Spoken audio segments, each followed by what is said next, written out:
moments, différents échos, mais dont on n'a jamais abordé le front et dont on n'est jamais allé jusqu'au bout. Ici avec nous, un homme à étudier et qui croit pouvoir nous apporter des éclaircissements, des lumières sur cette question-là. Le Père Jean-Paul Régimbald de Granby. Bienvenue parmi nous, Père Jean-Paul. Bonsoir, ça me fait plaisir. Père Jean-Paul, qu'est-ce qui vous a poussé, vous, à vous intéresser à cette question des Illuminati? Bien, disons, pour être honnête, ça remonte à très loin. J'étais étudiant au collège de Sudbury lorsqu'est paru le livre de René Bergeron qui s'appelle Le corps mystique de l'Antichrist. Vers les années 42, 43, 44, évidemment, c'était principalement le nazisme qui était le sujet principal de la préoccupation mondiale et aussi le communisme. Et l'étude de René Bergeron m'avait fait comprendre qu'il y avait telle chose qu'un corps mystique, non pas du Christ, mais de l'Antichrist. Et alors, j'avais commencé à prendre connaissance de la question à partir des éléments fournis dans ce tout premier ouvrage. Deuxièmement, c'est que venant du Nord-Ontario, de la région de North Bay, Sudbury, nous avons été particulièrement impliqués dans la situation conflictuelle avec les orangistes, la franc-maçonnerie, mais sous cet angle de l'orangerie. Mon père, mon père et mes oncles ont dû lutter énormément pour la cause française et catholique, toujours confrontés qu'ils étaient par les menées secrètes et puissantes de la franc-maçonnerie orangiste. Un peu plus tard, de personnes qui étaient dans les loges maçonniques à des niveaux assez élevés, 15e, 18e, 20e degré. Et vous savez, lorsqu'on accueille ces personnes à la fois, ils doivent non seulement répudier leur affiliation, mais ils doivent aussi décrire quels sont les rites d'initiation à chacune des étapes où ils ont été initiés. Et en plus, ils doivent dévoiler le nom des personnes qui, soient membres du clergé ou membres de l'Église catholique, qui font partie de leur loge. Pourquoi doivent-ils faire ces révélations-là? Bien, c'est parce que c'est pour deux raisons. D'abord, parce que c'est une question d'intégrité de la confession, et parce qu'il y a une excommunication ipso facto pour les personnes en cause, et que forcément cela permet à l'Église de pouvoir se prémunir elle-même contre une infiltration éventuelle de la franc-maçonnerie dans ses propres rangs. La raison la plus immédiate pour laquelle j'ai dû m'occuper de cette étude, c'est d'abord la question de la musique rock. J'ai pu constater en faisant l'étude de la musique rock que le tout était financé par Wicca, qui est le Witches International Crafts and Conjuration Arts. Et à ma grande surprise, Wicca était simplement une filiale, une sous-division de ce que j'ai appris plus tard à être les Illuminati. Et ensuite, devant la situation très aiguë de l'économie mondiale, je me suis mis à étudier le pourquoi et le comment de la crise dans laquelle on vivait, parce qu'après tout, nous ne pouvons pas rester insensibles à la situation des familles qui, du jour au lendemain, perdent tout ce qu'ils ont, qui se retrouvent sans maison, sans travail, sans logis, sans ressources. Et alors, on arrive toujours à la même conclusion que les mêmes organismes sont agissant de façon convergente pour provoquer ces situations de façon complètement artificielle. Je suis un enfant de la crise, je suis né en 1931. Et on nous disait à l'époque, quand j'avais 7-8 ans, que jamais plus le monde connaîtrait de crise semblable parce qu'on avait pris les moyens efficaces pour ne jamais retomber dans ces filets. Alors, lorsque nous avons connu d'abord la crise de pétrole en 1973, la récession économique qui s'en est suivie, bien, il y avait quelque chose qui tournait pas rond. Et c'est devenu vite évident que la crise était purement artificielle, puisque dans l'espace de 18 mois, on se trouvait à flotter dans un surplus d'huile qui a provoqué, comme on sait, la baisse des prix. Pas longtemps après, vers 1975, le Seigneur a commencé à m'avertir qu'il se préparait pour le monde une situation économique d'une gravité sans précédent. Et c'est quand j'ai eu les deux pieds dedans, en 1980-81, que j'ai dû aller au fond de ma recherche et découvrir finalement que cette crise économique de 81-82 était aussi artificielle que la crise de 1973 sur le plan du pétrole, et que sous-jacent à cette crise, c'était toujours les mêmes puissances occultes qui amenaient les gouvernements du monde à finalement céder leur autonomie et leur souveraineté entre les mains de ces gouvernements occultes, dont le plus connu en Amérique du Nord est le CFR, c'est-à-dire le Council on Foreign Relationships. Alors c'est ainsi que de fil en aiguille, bien, ma documentation a dû s'élargir pour aller au fond du problème. Et tout est résumé dans une chose aussi simple que le dollar américain. Si bizarre que cela puisse sembler.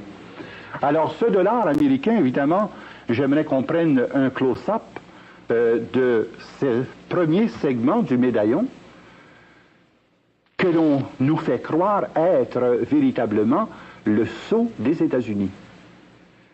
Alors que le sceau des États-Unis apparaît ici dans le second segment, et si on pouvait grandir à l'écran cette image, on se rendrait compte que le sceau américain comprend bien sûr l'aigle et les 13 flèches qui représentent les 13 États confédérés, mais sans les 13 étoiles qui sont au-dessus de la tête de l'aigle.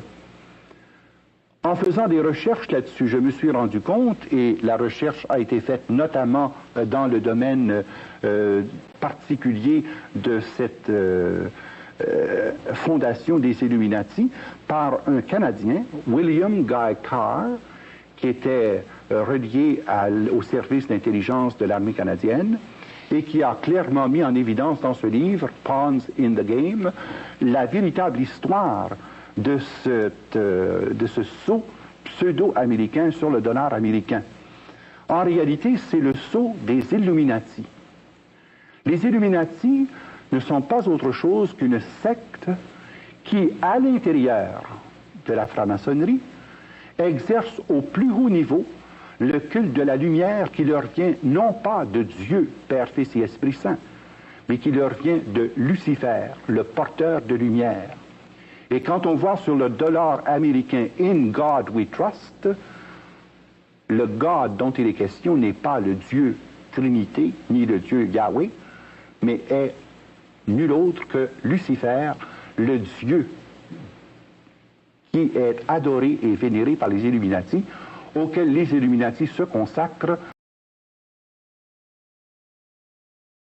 mais est nul autre que Lucifer, le Dieu qui est adoré et vénéré par les Illuminati, auxquels les Illuminati se consacrent pour assurer le règne universel de Satan par l'avènement d'un seul gouvernement mondial, par une seule économie mondiale, une seule armée mondiale, et ensuite, finalement, une seule religion mondiale. Voilà l'ampleur de ce que l'illuminatisme représente. Et ça, c'est la définition que vous donnez à l'Illuminati? La définition est encore plus précise que ceci, et vous trouverez la définition aussi bien dans Pawns in the Game que vous la trouverez dans cet autre ouvrage qui s'appelle Red Fog Over America. Alors, là, ici, il y a des mots techniques, tu me préciseras si tu veux pour clarifier, mais il s'agit ici d'une secte gnostique. Donc, il s'agit de gnose. Donc, il s'agit de gnose. Une secte gnostique d'origine manichéenne. Donc, c'est une déviation de la foi chrétienne où, selon la doctrine manichéenne, il y a le Dieu du bien et le Dieu du mal. Pour les Illuminati, le Dieu du bien, c'est Lucifer. Le Dieu du mal, c'est Yahweh. Et alors, ça explique pourquoi tout dans leur liturgie, dans leur littérature, dans leur pensée, dans leur action, il n'y a qu'un service et une allégeance possible, c'est l'allégeance à Lucifer. Pour que, grâce à leur action d'illumination, par voie d'initiation, ils puissent finalement amener le monde sous le régime universel et unique de Lucifer, prince de ce monde. Prenons les termes un à la fois. D'abord, une secte. Qu'est-ce qu'une secte? Nous savons que les loges maçonniques existent depuis 1730. Et il y a plusieurs loges maçonniques. Il y a la loge bleue, la loge blanche, la loge orange, la loge écossaise, la loge italienne. Bon. À l'intérieur de ces loges, il y a des sectes. Donc c'est un secteur qui est parvenu à exercer le contrôle dominateur de la loge bleue, tout d'abord. Et cette secte est inspirée de la doctrine chrétienne, mais selon l'hérésie de Mani, de l'évêque Mani. C'est pour ça qu'on appelle ça le manichéisme, où il y a non pas un Dieu, mais deux dieux, le Dieu du bien et le Dieu du mal. Alors, le mot secte réfère ici, à l'intérieur de loges maçonniques, oui, à une subdivision. Oui, alors ça veut dire ceci. Tous les maçons ne sont pas des illuminatistes, mais tous les illuminatistes sont nécessairement des francs-maçons. Il existe beaucoup de francs-maçons qui ne sont pas illuminatistes. D'ailleurs, les illuminatis ne sont pas intéressés par le petit féretin des francs-maçons du 10e, 9e, 8e, 7e degré. Les francs-maçons que nous connaissons habituellement, publiquement, là, ce sont ceux du 1er, 2e et 3e degré, comme les Shriners, par exemple, qui ont leur cirque et puis leur hôpital d'enfants. On connaît les Elks, on connaît certaines formes de loges maçonniques. Ça, c'est pour la bonne image sociale de la franc-maçonnerie. Mais au fur et à mesure que nous grimpons dans les échelles des 33 degrés de franc-maçon, eh bien là, on se rend compte qu'à partir du 20e degré, il y a consécration formelle à Satan. Avant d'arriver à ça, Père Régimbald, pourquoi dites-vous qu'elle est gnostique? Elle est gnostique parce que ceux-là seuls peuvent connaître le contenu de l'illumination qui ont été initiés. Dans la loge bleue, il y a 33 degrés d'initiation. Et à chaque niveau d'initiation, il y a une nouvelle connaissance qui est communiquée. Le mot gnose veut dire une connaissance, mais une connaissance réservée uniquement aux initiés. Une connaissance qui est refusée à ceux qui ne sont pas initiés. C'est pour ça qu'il y a une différence entre la gnose et la foi. La gnose procède par voie initiatique, la foi par proclamation ouverte de la parole de Dieu. Voyez-vous?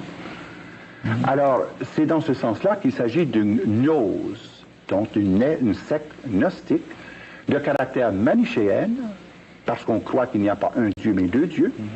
Et comme il s'agit des plus hauts niveaux de la franc-maçonnerie, eh bien, il y a un contrôle qui s'exerce sur tous les niveaux inférieurs. Or, ce qui se passe au niveau des Illuminati, c'est ceci. Les Illuminatistes procèdent par l'initiation des 7 degrés selon le rite écossais, ce qui les conduit automatiquement au 20e degré de la loi par voie initiatique, les 20 degrés comme les maçons ordinaires, si on veut. Eux court-circuitent le système et arrivent très vite à la plus haute forme de domination qui s'exprime par cette pyramide.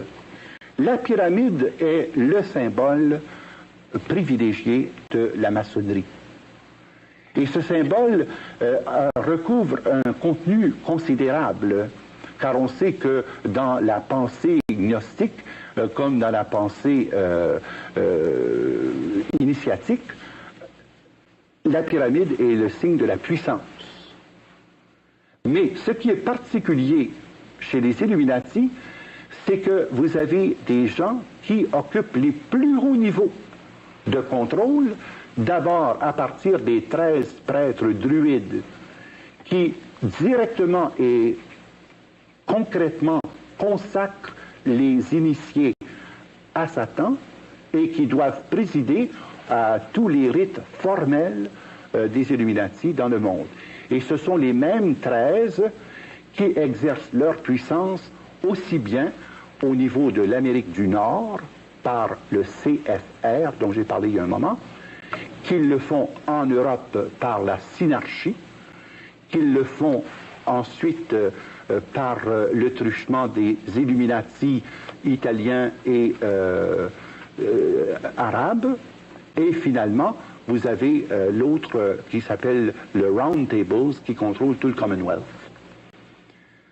Alors vous avez des grandes familles qui sont consacrées à Satan au plus haut sommet des Illuminati, notamment les familles Rothschild. Et quand je dis Rothschild, vous savez, faut comprendre une chose. Il ne s'agit pas seulement de la famille du baron de Rothschild. Ça, c'est une branche des Rothschild qui contrôle toute l'économie française. Mais vous avez une autre branche Rothschild, celle de Lord Rothschild, qui contrôle la Banque d'Angleterre. Ils étaient 5 frères, n'est-ce pas? Oui. Alors, et leur véritable nom était Amschel. Et ils ont reçu le nom et le titre de Rothschild par le fait qu'ils étaient des prêteurs.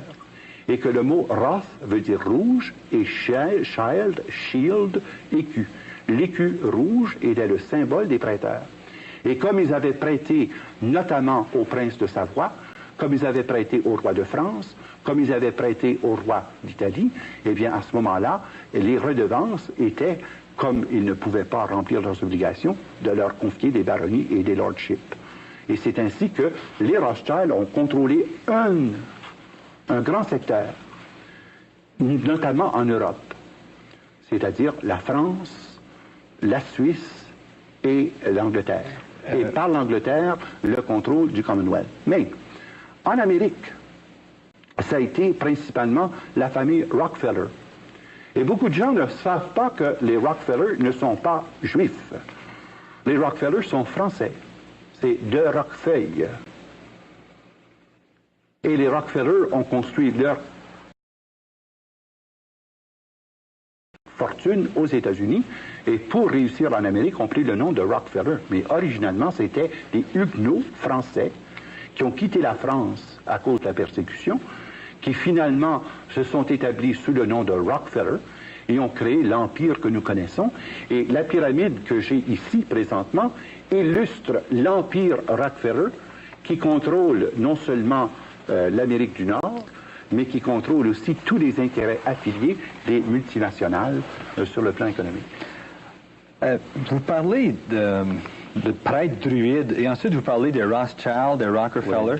Dites-vous que les Rothschild et les Rockefeller, les chefs de ces grandes familles-là et d'autres, sont des prêtres druides? Ils ont des prêtres druides à leur service, comme par exemple en Écosse, dans la région immédiate de Glasgow, il y a le château Rothschild qui abrite un des principaux temples sataniques où annuellement les 8 grands chefs du monde se rencontrent avec les 13 du Coven.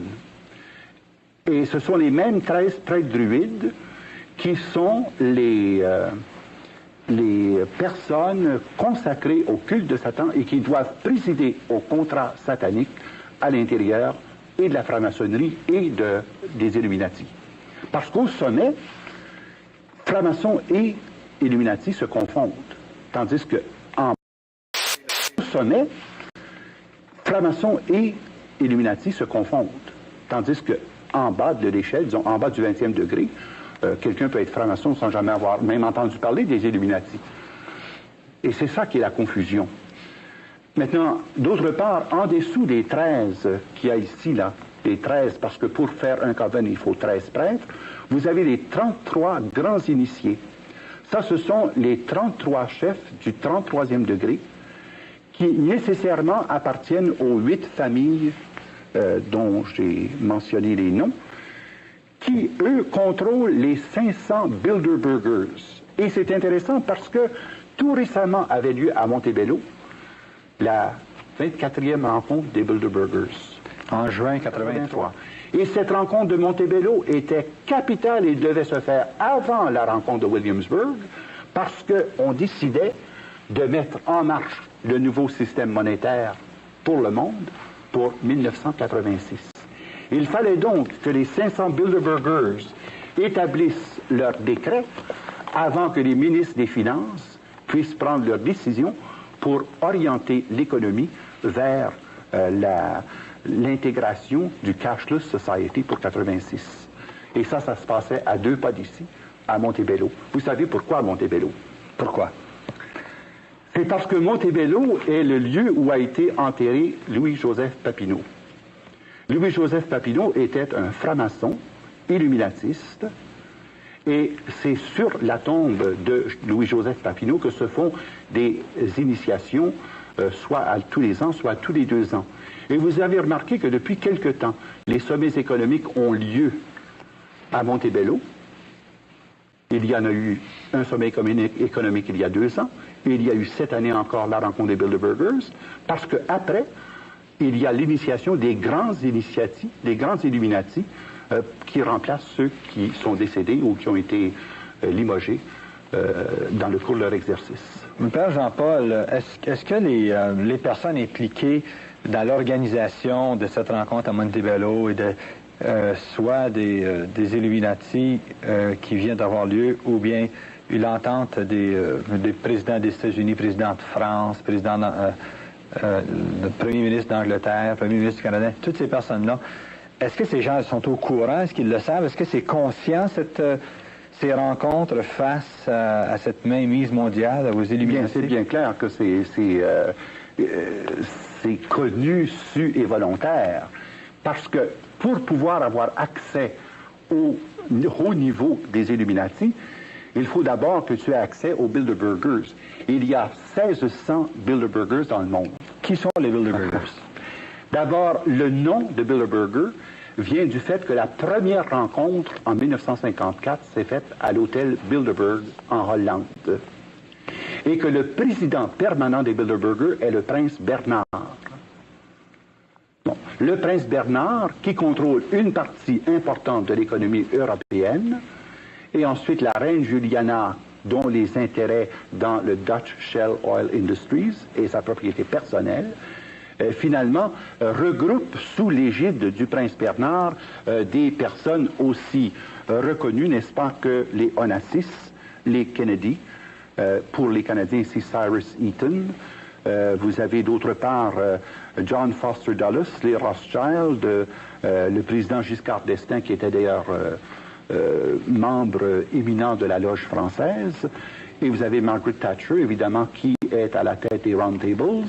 Vous avez également Henry Kissinger, Robert McNamara, les Warburg, qui contrôlent toute la partie de l'économie concernant l'Autriche, la Hongrie et la Tchécoslovaquie, ainsi que l'économie de l'Allemagne. Alors, c'est tout cela qui est interrelié et qui prennent des décisions occultes. Remarquez bien que ces décisions-là ne sont jamais rendues publiques. Mais la seule chose qu'on apprend après un certain temps, c'est qu'il y a une décision prise par le ministère des Finances, par le ministère du Commerce, par le ministère de l'Industrie, par le ministère de la Défense, par le secrétariat d'État. On se dit, mais ça n'a pas de sens. D'où ça vient, cela?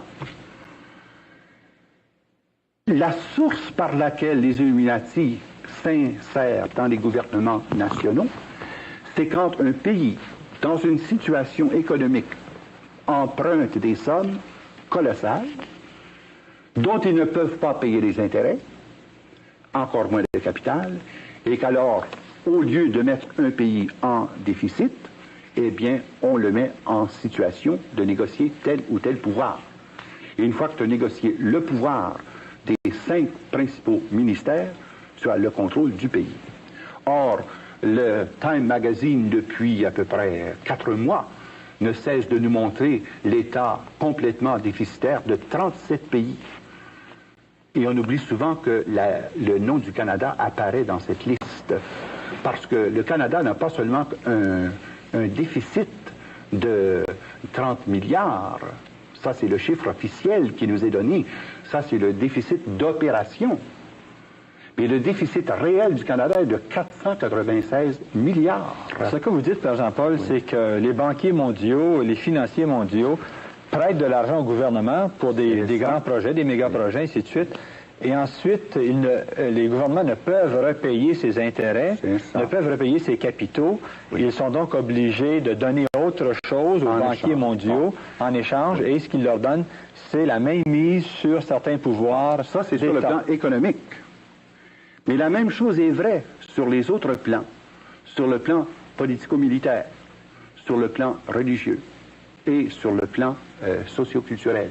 Est-ce dans ce sens-là, Père Jean-Paul, que vous parlez d'une mainmise mondiale? Oui, tout à fait dans ce sens-là. Et d'ailleurs, remarquez bien que ce n'est pas une conclusion à laquelle j'arrive en huluberlu comme le résultat de ma propre construction mentale. C'est déjà depuis longtemps à l'étude, et le Canadien qui a le plus contribué à cette étude est William Guy Carr, dont les 2 volumes sont extrêmement importants, Pawns in the Game et Red Fog over America. Et l'autre ouvrage d'une importance capitale pour comprendre comment fonctionnent ces diverses alliances, c'est The Rockefeller Secret File, la filière secrète des Rockefeller, par Gary Allen. Mais nous reviendrons là-dessus à une autre émission. Père Jean-Paul, une dernière question, mais très rapidement. Comment sont organisés les Illuminati pour atteindre leur objectif de la mainmise mondiale? Dans un mot, et nous commencerons là notre prochaine émission. Dans un mot, c'est par un filet, un réseau de communication qui permet des Rockefeller par Gary Allen. Mais nous reviendrons là-dessus à une autre émission. Père Jean-Paul, une dernière question, mais très rapidement. Comment sont organisés les Illuminati pour atteindre leur objectif de la mainmise mondiale? Dans un mot, et nous commencerons là notre prochaine émission. Dans un mot, c'est par un filet, un réseau de communication qui permet d'avoir une interinfluence dans les différents secteurs et par l'interinfluence, le contrôle absolu de toutes les décisions qui se prennent. Et voilà, chers amis, une première émission dans une série qui veut examiner toute cette question de la mainmise mondiale, d'une conspiration universelle, d'un complot mondial, la franc-maçonnerie, les capitalistes, les communistes en ligue. Si vous voulez, vous pouvez nous écrire pour avoir plus de renseignements, nous donner vos opinions. Revenez la semaine prochaine, même heure, même poste. Bienvenue à cette émission spéciale qui veut explorer toute la question de la mainmise mondiale, le rôle des Illuminati, de la franc-maçonnerie, le contrôle mondial. Et nous avons avec nous, pour explorer cette question, pour apporter des débuts de réponse, le Père Jean-Paul Régimbalde, qui a étudié la chose assez longuement. Père Jean-Paul, bienvenue parmi nous encore. Bonsoir. Père Jean-Paul, en faisant rapidement un tour d'horizon pour les téléspectateurs qui seraient d'une conspiration universelle, d'un complot mondial, la franc-maçonnerie, les capitalistes, les communistes en ligue. Si vous voulez, vous pouvez nous écrire pour avoir plus de renseignements, nous donner vos opinions. Revenez la semaine prochaine, même heure, même poste. Bienvenue à cette émission spéciale qui veut explorer toute la question de la mainmise mondiale, le rôle des Illuminati, de la franc-maçonnerie, le contrôle mondial. Et nous avons avec nous, pour explorer cette question, pour apporter des débuts de réponse, le Père Jean-Paul Régimbalde, qui a étudié la chose assez longuement. Père Jean-Paul, bienvenue parmi nous encore. Bonsoir. Père Jean-Paul, en faisant rapidement un tour d'horizon pour les téléspectateurs qui seraient à l'écoute pour la première fois, pouvez-vous nous situer cette question des Illuminati et de la mainmise mondiale? Bien, très brièvement, de quoi s'agit-il? Il s'agit d'un résultat actuel d'un plan d'ensemble qui a été conçu le 1er mai 1776 par Adam Weishaupt.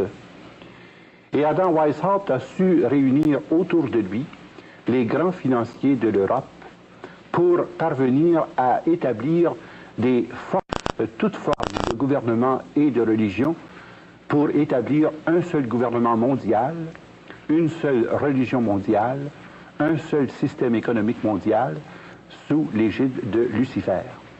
J'ai déjà dit que les Illuminati représentaient une secte à l'intérieur de la franc-maçonnerie et qu'au plus haut niveau de la franc-maçonnerie, c'est cette secte qui dirige notamment les 33 grands initiés et les Bilderbergers, dont les décisions sont les directives données aux divers gouvernements afin que tout converge vers l'unique but, l'avènement du règne de Lucifer dans le monde. Par l'instauration d'abord d'un gouvernement mondial. Oui. Maintenant, c'est ainsi que sont organisés les Illuminati. Oui, ils sont organisés d'abord, comme je l'ai montré ici de façon pyramidale, Ici, vous avez une pyramide qui représente notamment l'organisation nord-américaine et la triple pointe de la commission trilatérale. Et l'organisme secret qui dirige tout ceci porte le nom de Council on Foreign Relationship, CFR. Ceci est vrai pour l'Amérique du Nord. Mais vous avez par ailleurs ce qui contrôle le rôle des Illuminati dans l'ensemble du Commonwealth. Depuis l'Australie jusqu'aux Indes, eh bien, vous avez un second groupe qui s'appelle The Round Tables. Vous avez ensuite, après le Round Tables, un autre groupe qui s'appelle la Synarchie. Et ceci contrôle le rôle des Illuminati dans tous les pays francophones et dans l'Empire ottoman, et de tout ce qui était sous la puissance du règne de la France depuis Baudouin Ier jusqu'à Napoléon. Et ensuite de cela, vous avez un quatrième groupe qui porte le nom officiel de Illuminati, qui contrôle notamment l'action de la puissance illuminatiste, notamment en Italie et dans les pays comme la Bavière, la Tchécoslovaquie, la Yougoslavie et aussi l'Allemagne et l'Autriche. Pourriez-vous nous expliquer, Père Jean-Paul, les ramifications des institutions illuminatistes pour exercer leur influence dans tous les domaines économiques, politiques, social et religieux? Alors, quand nous regardons de plus près la pyramide en question ici, ceci peut être repris aux 4 niveaux que je viens de mentionner. Ceci ne représente que l'organigramme interne de ce qui est sous la puissance du CFR. Alors, sur le plan économique, par exemple, vous avez le contrôle des principales et plus grandes banques, Bank of America, First National City Bank, Chase Manhattan Bank, Chemical Bank et Citicorp. Or, ceci est la propriété personnelle des Rockefeller. Et c'est David Rockefeller qui est responsable de tout ce secteur économique. Par le truchement des banques, vous avez les ramifications internationales, comme par exemple, vous avez les Edward Mandell House, Senator Nelson Aldrich, les banquiers John Rockefeller III, James Burke, Herbert Lehman, Paul Warburg, Eugene Meyer, J.P. Morgan. Eux, ce sont les grands banquiers internationaux à la solde des Rockefeller. Maintenant, ils ont, en plus des banques, le contrôle des principaux trusts, notamment les grandes voies aériennes, comme par exemple Pan American Airlines, Northwest Airlines, Long Island Lightning, tout ce qui concerne l'électricité, et ensuite, évidemment, tout le pétrole. Et le livre The Rockefeller File détaille d'une façon très précise toutes ces ramifications dans le domaine des trusts, des compagnies pétrolières, des directorats et des interdirectorats. Car vous avez par exemple 300 organismes qui sont dirigés par 61 directeurs qui siègent sur tous les bureaux de direction. De sorte que toutes les décisions sont toujours concertées à partir des directives qui sont reçues par David Rockefeller. Bon, ça c'est sur le plan économique. Parallèlement au plan économique, vous avez le plan politico-militaire. Le plan politico-militaire est sous la responsabilité de Nelson Rockefeller. Et ce n'est pas par hasard qu'il s'est présenté à la vice-présidence des États-Unis. Ce n'est pas par hasard qu'il a toujours été près de chacun des présidents américains, car n'oubliez pas qu'une des conditions pour être président américain, c'est d'être du 33e degré de franc-maçonnerie. C'est une condition sine qua non. Le président Ford, Carter, Nixon, Kennedy, le président actuel... sont tous des 33e degrés de la franc-maçonnerie. Tous? Tous. Sans exception? Sans exception. Et ça, c'est vraiment, ça a été une très grande surprise pour moi concernant Kennedy, car je pensais que Kennedy faisait exception, mais la réalité est tout autre, et on s'en rend compte quand on lit les filières des responsables qui se sont agrégés au CFR en cours de route. Et c'est par le CFR que les Canadiens sont arrivés aussi au poste aux États-Unis. Vous avez en plus les organismes militaires comme le Pentagone, la Commission trilatérale, le CIA, l'OTAN, la NASA, l'ONU, l'UNESCO. Ce sont tous des organismes affiliés et dirigés par les Rockefeller. C'est tellement vrai que l'emplacement où se trouve l'ONU a été donné précisément par la famille Rockefeller pour que les Rockefeller ne soient pas plus loin que 10 minutes du gouvernement mondial. Et ils ont en plus fourni plus de 40 millions de dollars pour l'édifice actuel. Et comme eux-mêmes ne sont pas présents à tous les organismes, ils offrent des montants appréciables par le truchement de leur fondation aux divers organismes internationaux, comme par exemple l'UNESCO, la FAO et tous ces organismes-là. Et vous avez ensuite les filiales concernant notamment les compagnies qui fournissent aux institutions militaires les éléments, comme par exemple la construction des autos, les ressources pétrolières, etc., pour permettre au complexe économico-militaire de se développer dans la ligne politique voulue par les Illuminati. Vous avez d'autre part les partis politiques. Vous avez les deux grands partis, les démocrates et les républicains, sont chapeautés par des personnes qui ont été sélectionnées à même le CFR pour être sûr qu'il y ait toujours dans les deux partis des représentants des Illuminati, quelle que soit la personne qui occupe le pouvoir. Et c'est eux qui les amènent. Même dans les milieux américains, c'est reconnu. On les appelle pas républicains et démocrates, on les appelle les Rockapobs et Rockadems, tellement c'est connu qu'ils ont le contrôle des deux partis par le financement et par les campagnes électorales qui les conduisent en haut. Et voilà deux domaines. On vient de voir le domaine économique, on vient de voir le domaine politico-militaire. Sur le plan socioculturel maintenant. Sur le plan socioculturel, ils ont le contrôle, disons, presque absolu, pour ne pas dire absolu, des mass médias. Comme par exemple les grandes chaînes ABC, NBC, CBS et PBS sont sous le contrôle direct des Illuminati. Grâce à ce contrôle, ils ont aussi les grands studios de production musicale, et c'est la relation que je faisais en parlant du rock'n'roll par l'entremise de l'agence Wicca. Expliquez-nous ça, les gens ne sont pas au courant de ça, Père Jean-Paul. C'est parce que, voyez-vous, ayant le contrôle des principaux studios de production sur le plan des médias de communication, comme par exemple Reuters Information, API, American Press International, vous avez UPI, United Press International, tous ces organismes sont la propriété des Rockefeller et véhiculent la pensée mondialiste et universaliste des Rockefeller, de sorte que les nouvelles qu'on reçoit sont déjà biaisées en faveur de ce plan d'ensemble.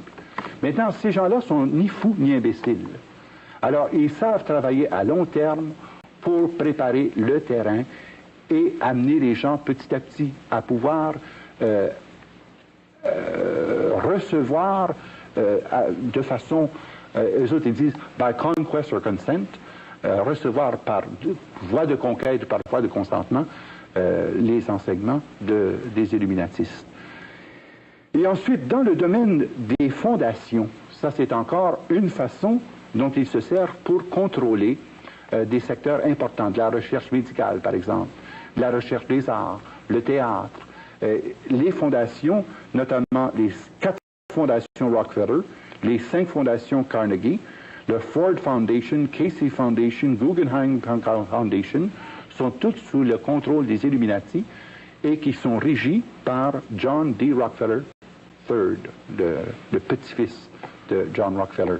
Mais vous dites que ces fondations-là ont comme but la domination des États-Unis. Oui. Dans quel sens? Pas seulement des États-Unis, de tous ceux qui relèvent de l'influence des arts américains. Donc le cinéma, le théâtre, la littérature Et ils ont avancé des milliards en dollars pour promouvoir, comme par exemple dans le cas de la musique rock, eh bien, c'est des millions de dollars, des milliards de dollars dont il est question. Mais c'est la même chose dans le domaine de la Fondation sur la recherche médicale, où la pensée de cette recherche médicale est fondée sur une notion matérialiste de l'homme, sur la notion d'efficacité de l'homme. Donc, on a favorisé la recherche sur les moyens de contrôle des naissances. On a favorisé les moyens aussi de pouvoir évaluer le rendement efficace de l'homme pour pouvoir retirer par voie d'eugénisme ou par voie d'euthanasie ceux qui ne sont pas conformes à l'objectif visé. Mais ce sont les fondations, et la raison pour laquelle ces fondations-là ont été établies, c'est pour se soustraire à la loi de l'impôt. Le revenu quotidien de l'Empire Rockefeller est de 3,4 milliards par jour.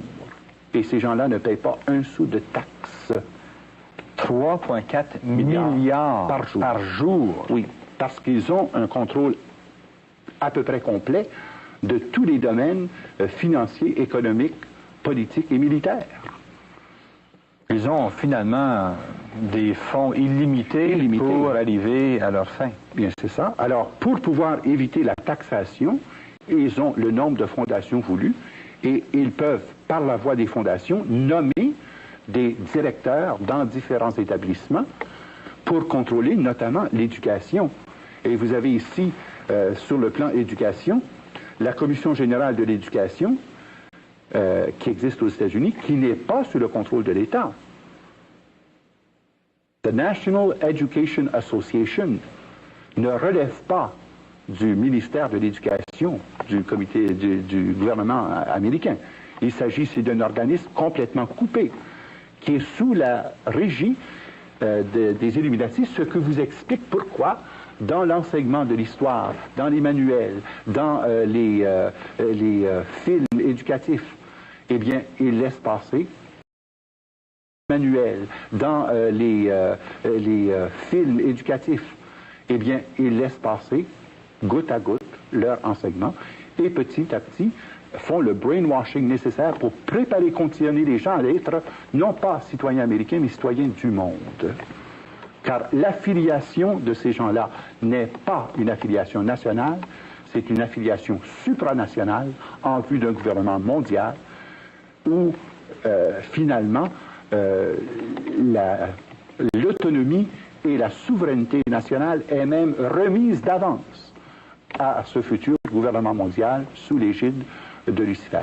Vous semblez dire aussi qu'ils font la promotion d'une religion de l'homme en opposition à une religion de Dieu. Oui, bien, naturellement, dans la pensée luciférienne, l'homme est son propre Dieu. Et dans la, si on peut appeler ça une théologie, la théosophie, et aussi dans ce que je disais, cette pensée gnostique manichéenne, ils ont perverti le sens de Dieu. Le vrai Dieu d'Abraham, d'Isaac et de Jacob est considéré comme le Dieu du mal. Et l'autre Dieu, le vrai Dieu qu'il faut servir, c'est Lucifer. C'est lui qui est le Dieu de puissance. C'est lui qui est le Dieu de la beauté, le Dieu de l'argent, le Dieu de la force, le Dieu de la victoire. Alors c'est une perversion systématique, mais tout cela est fait très doucement, en mettant l'accent sur l'homme. L'homme n'a développé que 10% de son potentiel, mais l'homme en réalité est un Dieu. Dieu universel n'est que la somme totale des énergies cosmiques. Et tous les enseignements, et c'est notable que dans les fondations, sur le plan et socioculturel et le plan religieux,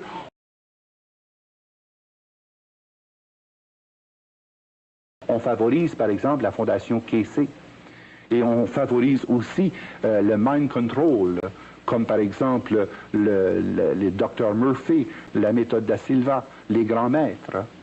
Tout cela est publié, produit et encouragé et financé par le CFR américain. Maintenant, sur le plan religieux, il y a plus que cela. Non seulement ils ont établi le culte satanique de façon légale, car il y a 7 églises sataniques aux États-Unis qui ont une reconnaissance légale par charte, sans but lucratif. 7 églises sataniques. Et vous les avez ici, notamment, vous avez l'église de Wicca, the Wicca Church of America, l'église de tous les mondes, le vestibule de l'art d'Aquarius, j'aimerais qu'on revienne là-dessus tout à l'heure, si tu veux bien, la fraternité satanique de l'Amérique, ça c'est l'église à laquelle appartenait Charles Manson, et ensuite vous avez l'église de Scientologie, l'unité, les écancars, l'église en marche vers le jugement, et ce qui est connu aussi de façon mondiale, c'est les Rose-Croix. Les Rose-Croix constituent la branche religieuse de la franc-maçonnerie, et à l'intérieur des Illuminati, les Rose-Croix constituent l'église des 13 prêtres druides. Et c'est par voie de sorcellerie que sont dirigées ces religions.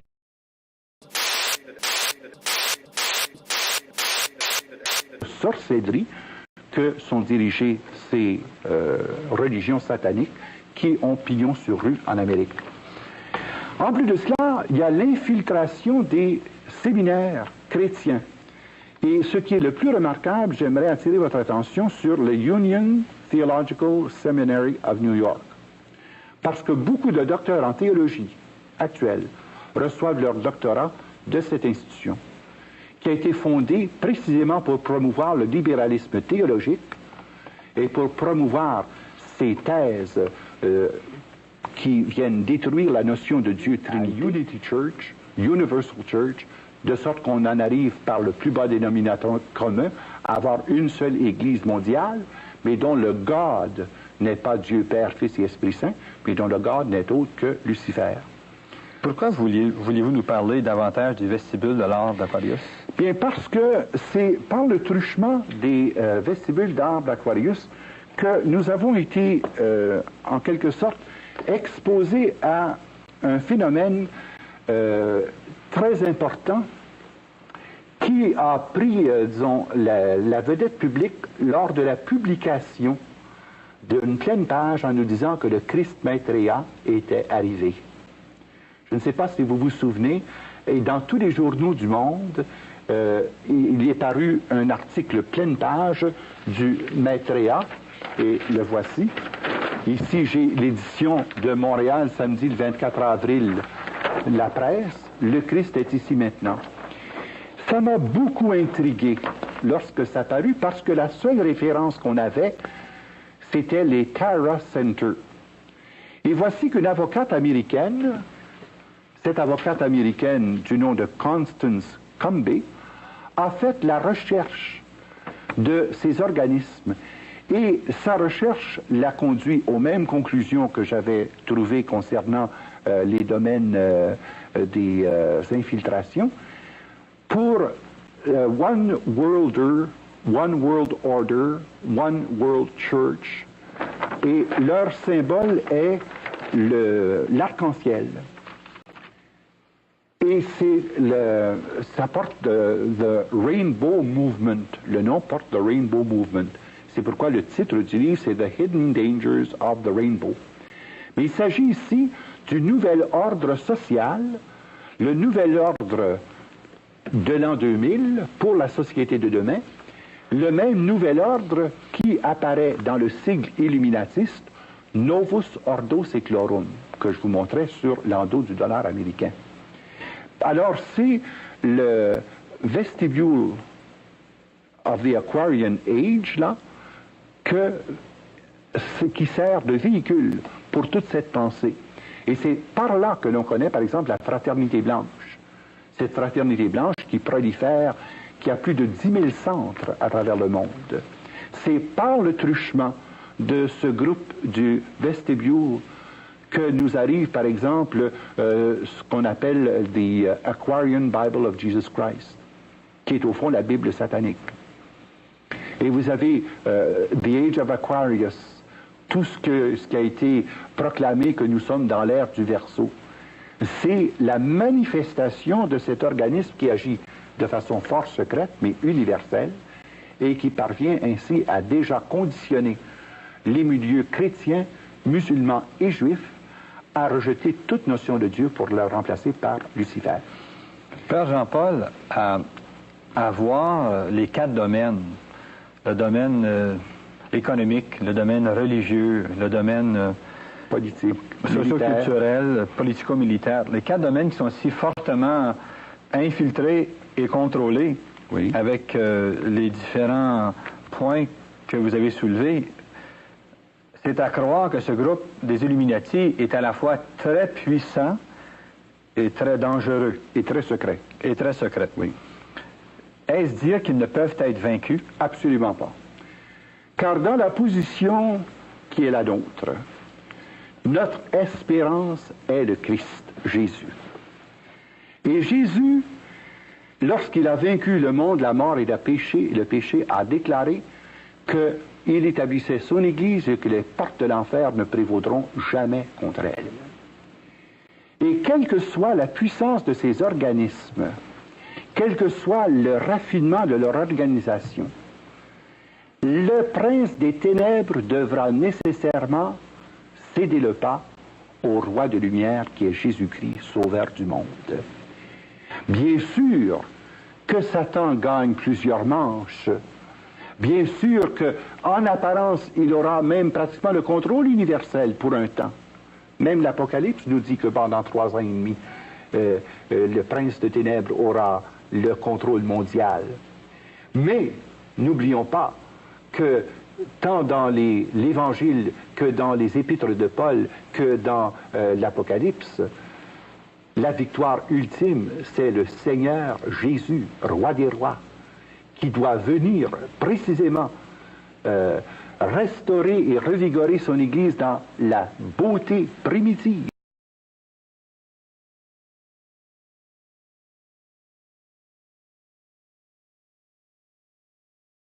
Sans tache ni ride ni rien de pareil. Son épouse est l'Église. Il la revendique, il la sauve, et même il la retirera de la tribulation pour qu'elle puisse ensuite venir, à l'heure de la parousie, exercer son rayonnement mondial. Je ne peux pas, d'aucune façon, céder au désespoir ou à la désespérance, parce que mon espérance est dans le Christ de Jésus. Un jour, Elder Camara rencontrait le pape Paul VI. Et le pape Paul VI dit à Don Elder Camara, « Vous n'auriez pas pour moi une prophétie. » Don Elder Camara se recueille, il se tourne en regardant Paul VI dans les yeux, et il dit « Prêchez l'espérance, prêchez l'espérance, prêchez l'espérance. » Et il est remarquable que dans l'enseignement de Paul VI, il y a eu à un moment donné un changement radical dans son enseignement. Alors que dans la première phase du règne de Paul VI, il y avait 2 pas en avant, 1 pas en arrière, 2 pas en avant, 1 pas en arrière, au point qu'on a dit méchamment qu'il y avait le Paul Jones et le Paul VI. Mais après cette rencontre avec Elder Camara, tous les enseignements de Paul VI reflètent cette espérance que nul ne peut vaincre. Eh bien, telle est ma foi, telle est la foi de l'Église. Jésus est vainqueur parce que Jésus est Seigneur. Et quelles que soient les puissances des ténèbres qui s'organisent et qui pour un temps semblent avoir le contrôle mondial, tout cela s'écroulera comme rien. Il n'en restera plus que ruine, car Jésus vient apporter au monde la solution par son royaume de vie et de vérité, par son royaume de grâce et de sainteté, par son royaume de justice, d'amour et de paix, dont nous sommes les artisans. C'est pourquoi il faut bâtir en 1983 les assises de l'Église de l'an 2000. Ma voix est celle de l'espérance en fixant mon regard sur Jésus, Seigneur, vainqueur et sauveur. Je ne peux pas ne pas avoir d'espérance. Mais si je prends la peine d'élaborer tous ces aspects, c'est pour permettre aux chrétiens de pouvoir se prémunir contre cette puissance maléfique en discernant l'action du malin pour davantage exercer leur rayonnement chrétien dans tous les domaines. Et c'est la pensée de Paul VI dans son encyclique sur l'évangélisation, le rôle des laïcs dans l'évangélisation du monde.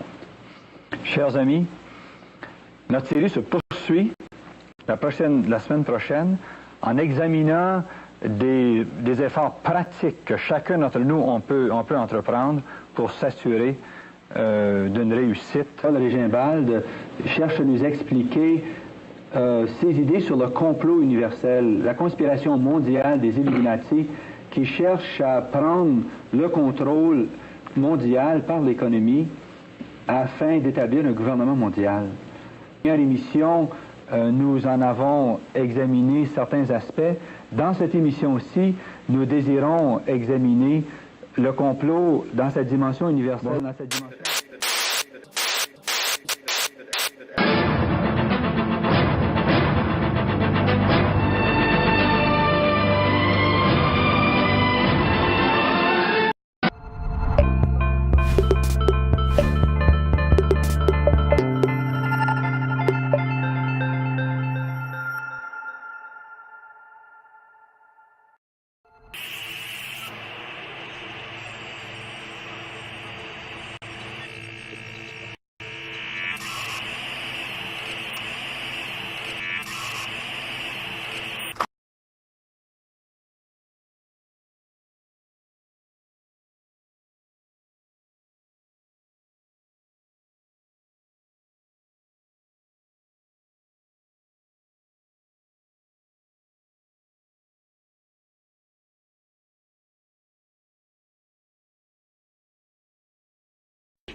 Et si on pouvait grandir à l'écran cette image, on se rendrait compte que le sceau américain comprend bien sûr l'aigle et les 13 flèches qui représentent les 13 États confédérés, mais sans les 13 étoiles qui sont au-dessus de la tête de l'aigle.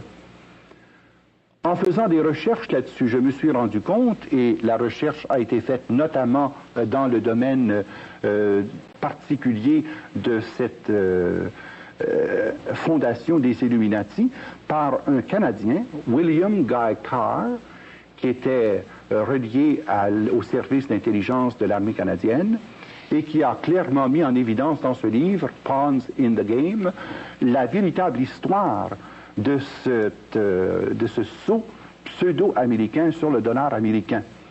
En réalité, c'est le sceau des Illuminati. Les Illuminati ne sont pas autre chose qu'une secte qui, à l'intérieur de la franc-maçonnerie, exerce au plus haut niveau le culte de la lumière qui leur vient non pas de Dieu, Père, Fils et Esprit Saint, mais qui leur vient de Lucifer, le porteur de lumière.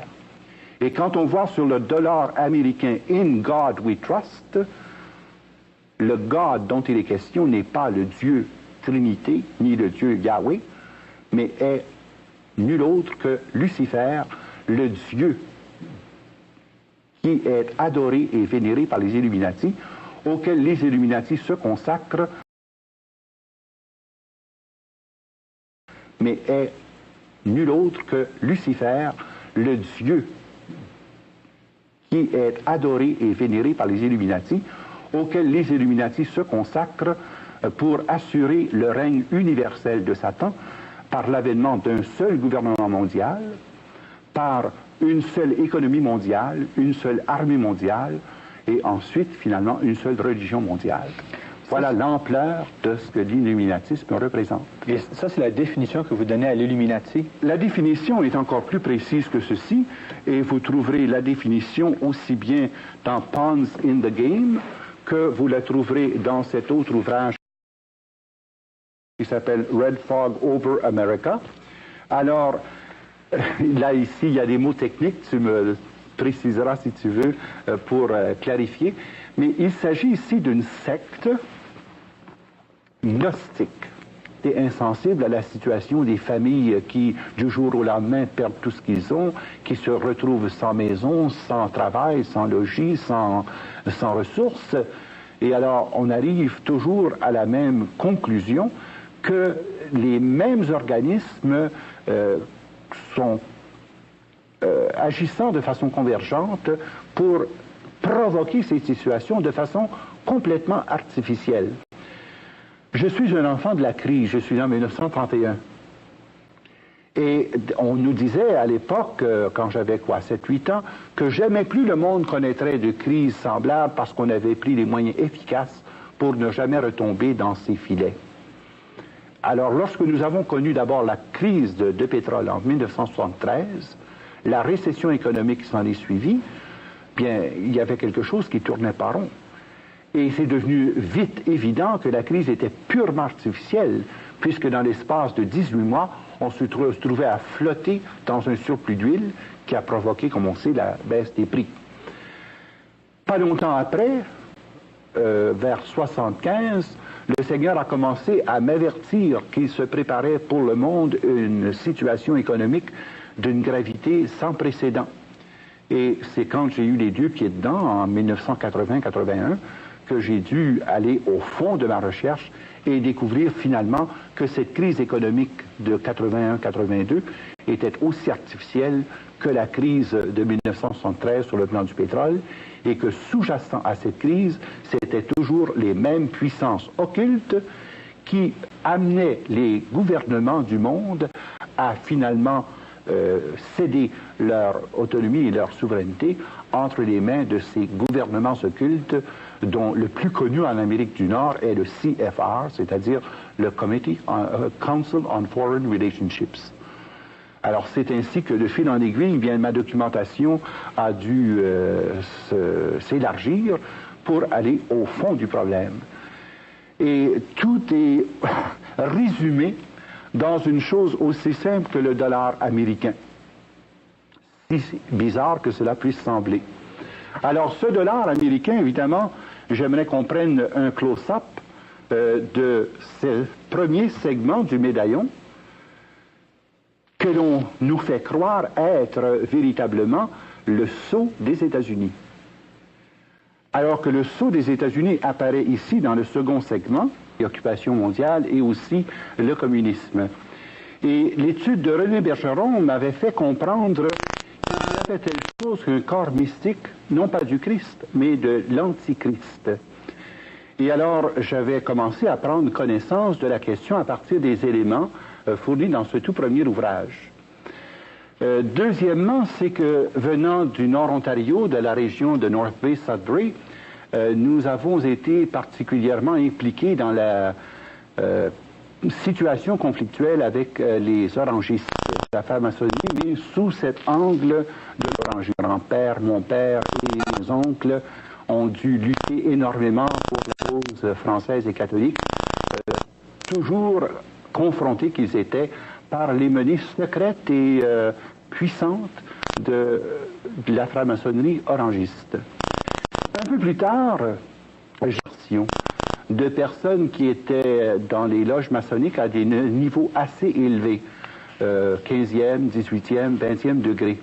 Et vous savez, lorsqu'on accueille ces personnes à la fois, ils doivent non seulement répudier leur affiliation, mais ils doivent aussi décrire quels sont les rites d'initiation à chacune des étapes où ils ont été initiés.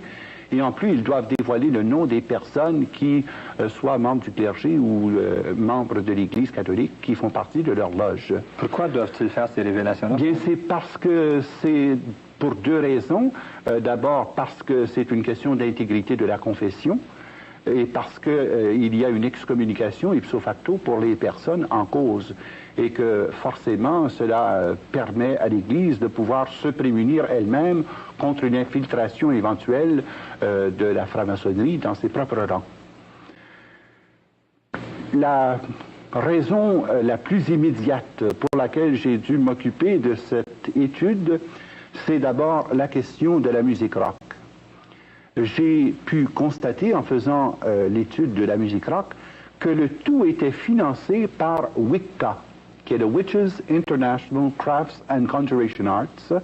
Et à ma grande surprise, Wicca était simplement une filiale, une sous-division de ce que j'ai appris plus tard être les Illuminati. Et ensuite, devant la situation très aiguë de l'économie mondiale, je me suis mis à étudier le pourquoi et le comment de la crise dans laquelle on vivait, parce qu'après tout, nous ne pouvons pas le rester.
Moments, différents échos, mais dont on n'a jamais abordé le front et dont on n'est jamais allé jusqu'au bout. Ici avec nous, un homme à étudier et qui croit pouvoir nous apporter des éclaircissements, des lumières sur cette question-là. Le Père Jean-Paul Régimbald de Granby. Bienvenue parmi nous, Père Jean-Paul. Bonsoir, ça fait plaisir. Père Jean-Paul, qu'est-ce qui vous a poussé, vous, à vous intéresser à cette question des Illuminati? Et disons, pour être honnête, ça remonte à très loin. J'étais étudiant au collège de Sudbury lorsqu'est paru le livre de René Bergeron qui s'appelle « Le corps mystique de l'Antichrist ». Vers les années 42, 43, 44, évidemment, c'était principalement le nazisme qui était le sujet principal de la prise. Donc, il s'agit de gnose.